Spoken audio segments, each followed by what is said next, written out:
Well, had to work.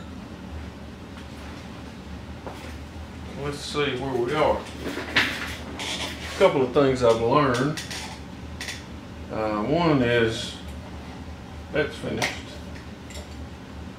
for now anyway.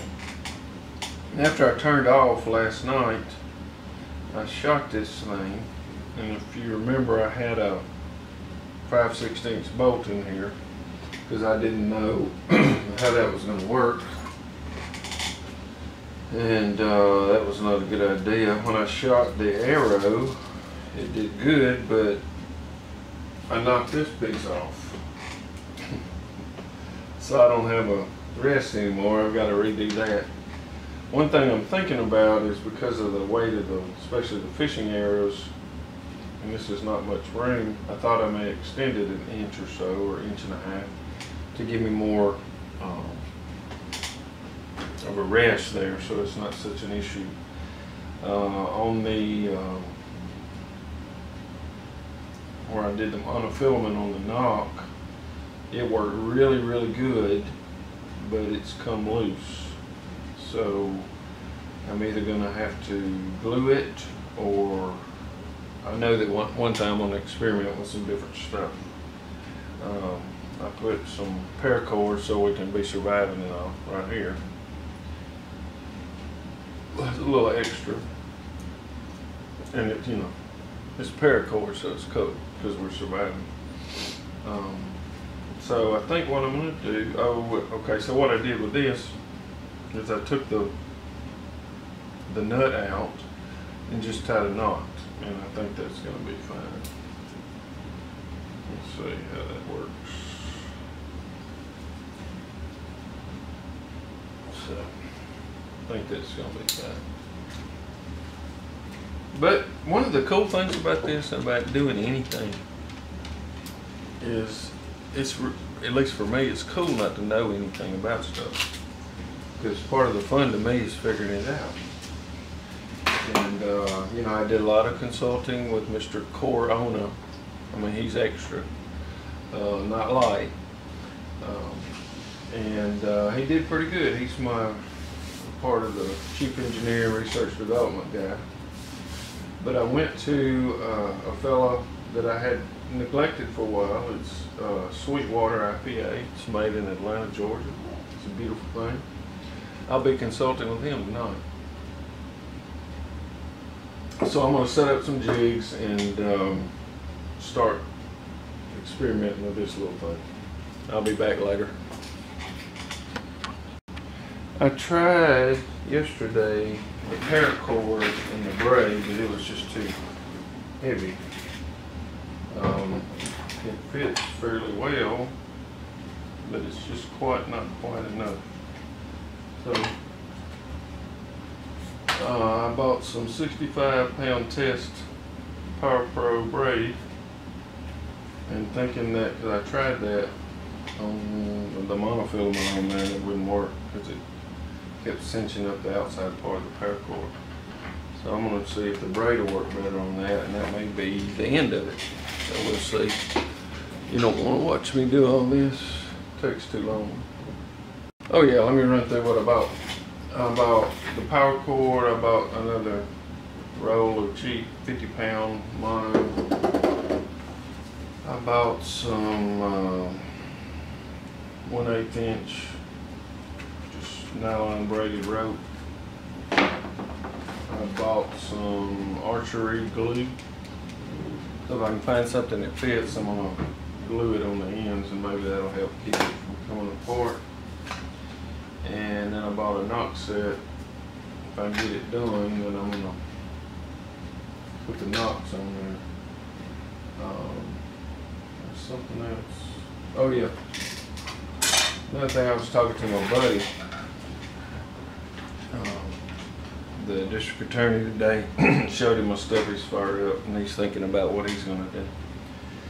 And I think I'm gonna try to heat this up and turn this so that, because the way it is now, when you shoot it, you got to compensate for this thing being about, what would it be, 10 o'clock. And I'm going to try to make it more of 11, 11:30 so that that won't be an issue anymore. If I have to, I can take this out as just a screw and screw another hole, or drill another hole and just put it where I want to, but I don't know if it'll mess the integrity of the fiberglass or not. So let me get to this and I'll be back shortly. Alrighty, I'm liking how this braid is sitting on there. I'm trying not to get it too tight.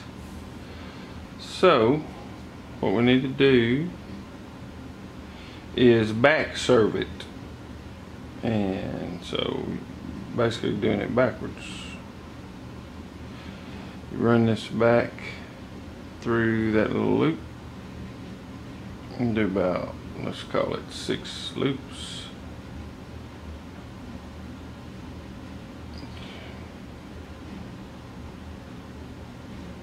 Three, 4, 5, 6, and then run the tag over here so it'll go under the line as we want it to. And then go back to the original serve line and just keep that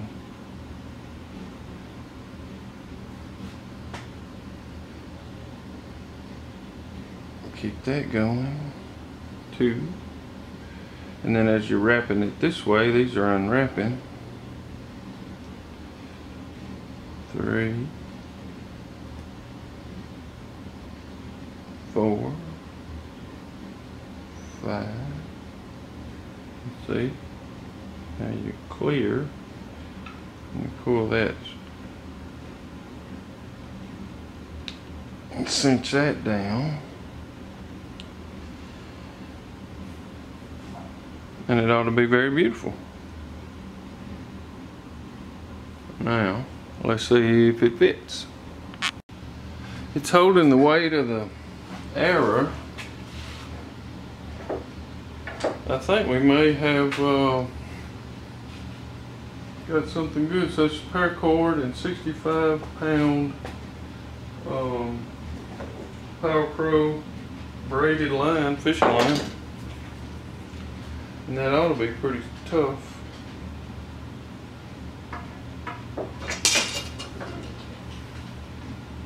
Hopefully I won't be doing it that much. If I can make this stuff sit still, I may put some of that glue on it.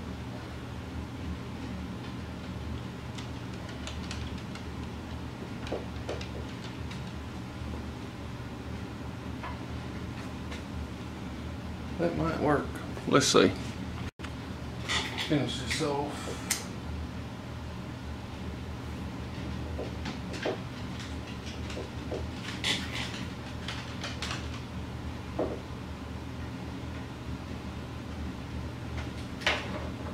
Let's see what we got here. Let me open the glue. It says it slip bonds pretty quick, so we'll see what it does.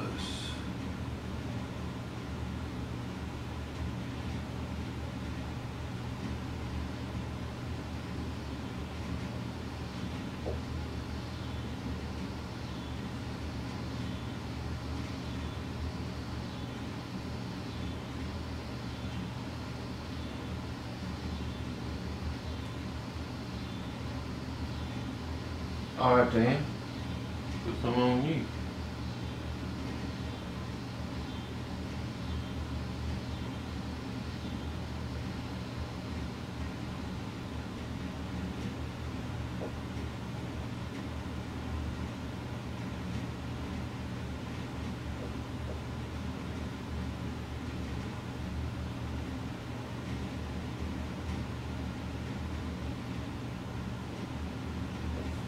Maybe that'll hold it. It'll be very beautiful. We shall see. Now I'm going to try it with this 50-pound mono. I like how it holds the arrow. With this one,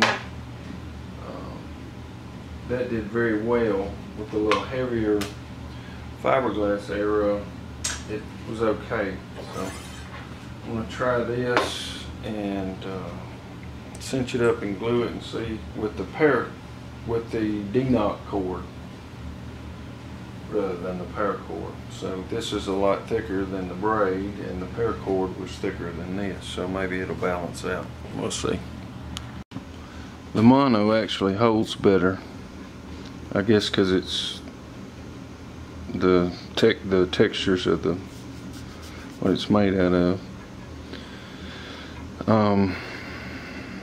And I like the D-loop. I can have the other one for extra if I need it in my survival kit. So I'm going to glue this, cut them off and glue them up, and maybe see if it'll stay after I shoot it a few times.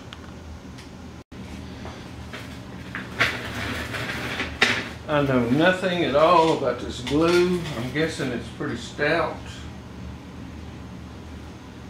But I've glued the knots on the end at about, what, 1/8 1/4 inch in. So if that works, that'll be very beautiful. I'll trim it up and try it out. So what I've ended up with, can you see, is I like this whatever line they make the D-loop out of. It's great. It makes great knots, and you can also untie it. I have this without the nut in there now, and the monofilament thingy. And if I hadn't broken my wrist with the bolt, we'd almost be cooking. Here's my thing.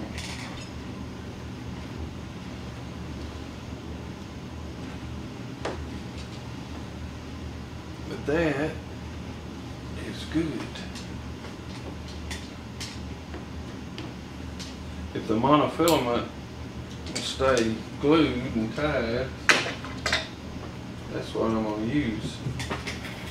But I put my extra one in my survival kit, see? So I'll have an extra knock if I need it. And that D-loop. I need to buy some, find a roll of that. It's great. It makes great knots, and you can untie them. It's a beautiful thing. This ties better. It's prettier, the braid. What can you say? Alright, so now I need to make another wrist. And we're getting closer. I really appreciate you guys that make this stuff look easy, because it's really not when you don't know anything about it, but it's fun. It's very beautiful. Alright, some progress. So we got the knock thing, the D loop is fixed. Let's see. I have a new and improved arrow rest where it doesn't just flop off every time I touch it. And I can pick it up even. Keep my finger off before I shoot it on the wall.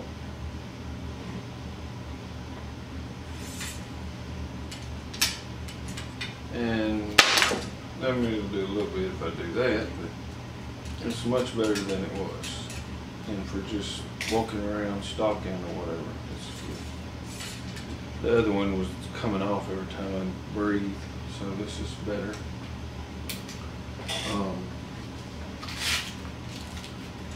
Also, to keep from breaking my arrow rest, I took this knock off and turned it so that my fishing arrow won't break my arrow rest. And that will go, it will ride through the rest with plenty of room to spare. See? And I made it a little wider so I'll have more help holding the arrow while I'm just when I have it knocked. So progress. I think that's all my chores for tonight. very beautiful. Have a good evening.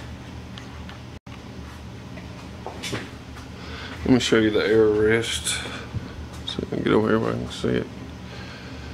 It's bigger than the other one. It's wider this way. Flattened it all the way up. It's a little more substantial than it was.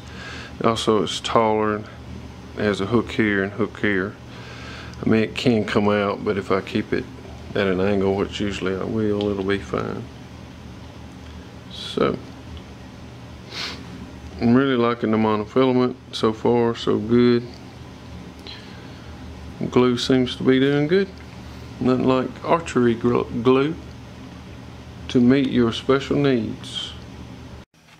So, I had to work again, which seems to happen more frequently than I would appreciate, but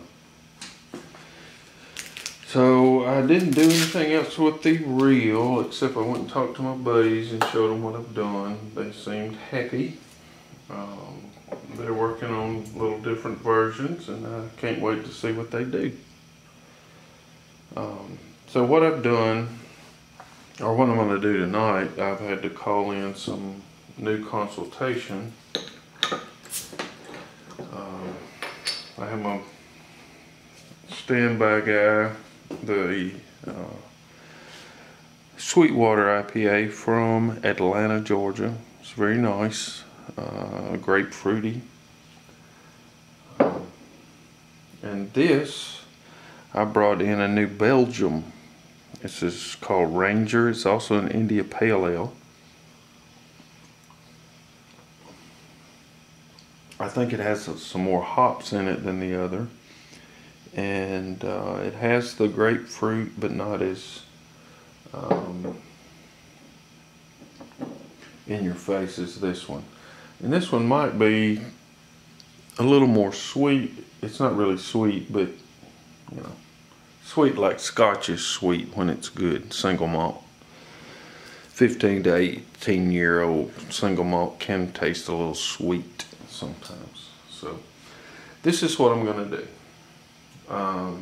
We're gonna test it because of the never-ending quality assurance, and always trying to hit that edge, that growing edge, testing, researching, proving out our products.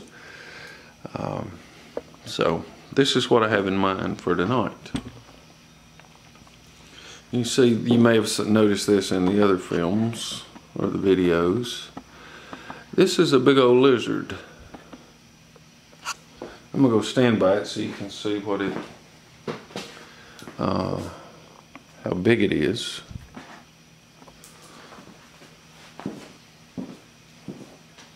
Okay. I'm assuming you can see this. It's a big old lizard. And I put the target behind it, and I'm gonna shoot this sucker. Now I'll give you a little history.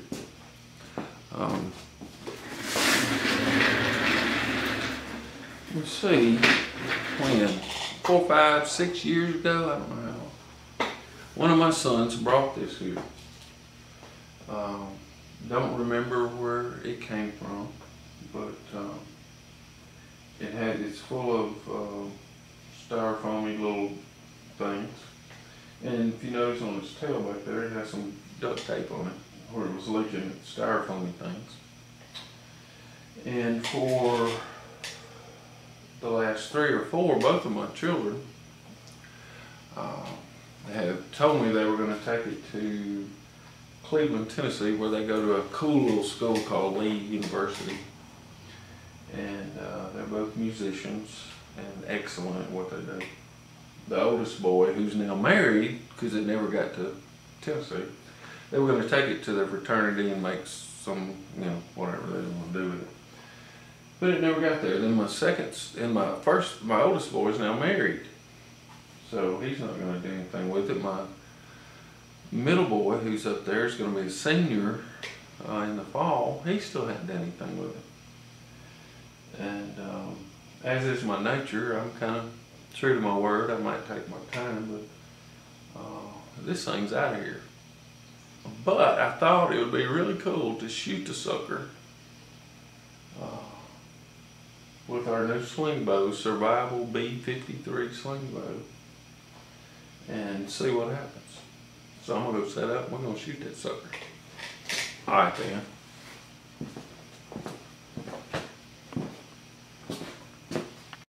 Alrighty, what I've decided to do, I've tried to sharpen them and it's just too much trouble.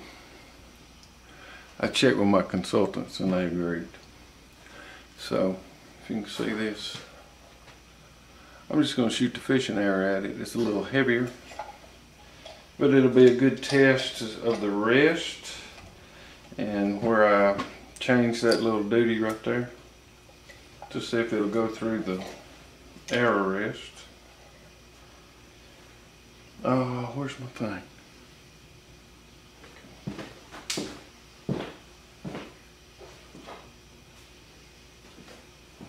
Gotta have this. See? I'm learning about archery and making sling bows and killing lizards all in the same project.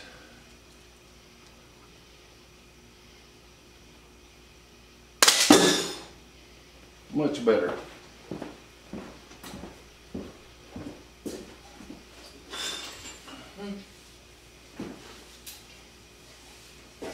So if I shot it through the arm,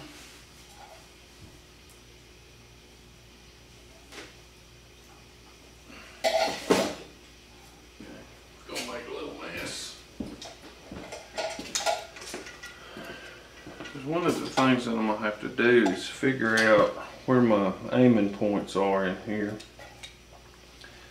And this is showing me I'm gonna need some heavier bands because this is not quite strong enough with the heavier arrow.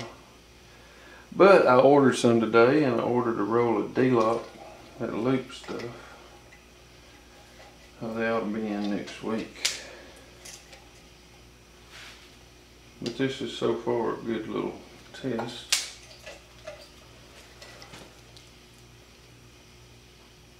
Get up here. Okay, if I aim with that, where's it gonna go? Broke my thing again. Well, hell. Well, I gotta go back and look at the video and see if I had left this back here or if that did it. But I'm gonna need to tape up the lizard again before his styrofoam guts get everywhere. Well, I was consulting with my staff, New Belgium Ranger in Sweetwater, IPA, and we reviewed the videos. And what we determined was it was not this that broke it, it was this. So my guess is these folks may have known what they were doing to start with, and I overthunk it and moved it this way too much because it looked like that was exactly what broke it. So I learned a couple things. One is I need heavier bands, or I need to figure out a way to use these light ones. And it can be done. You can figure that out. I guess that's why they call it research, because you got to research and keep searching and keep searching and keep searching till you figure it out. And that's just how it be sometimes. I guess with anything, whether it's fishing poles or figuring out what your reason is for being in this universe. Just keep looking and you'll find it. Figure it out. Talk to folks that know other things than you do. Nobody can tell you how you can do it or should do it. Be very aware of folks that want to tell you how to do it. But find those that share freely. They'll have the right groove, the right vibe. And generally they will encourage you to figure it out instead of doing what they say. I find that's a good rule. So me and Mr. Ranger and Sweetwater's gonna go on to bed. Night.